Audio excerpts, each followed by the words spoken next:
Clearing data.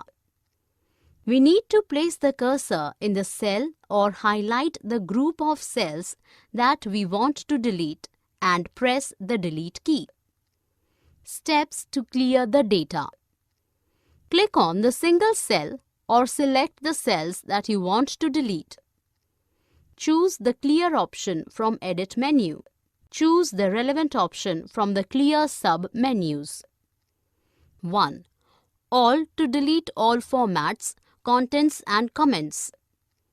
2. Formats to delete formats only. 3. Contents to delete contents only. 4.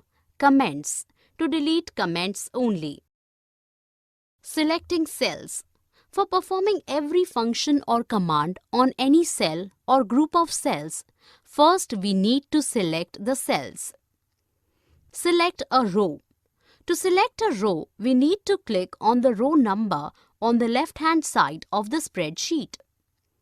Select a column. To select an entire column, we need to click on the column label at the top of the spreadsheet.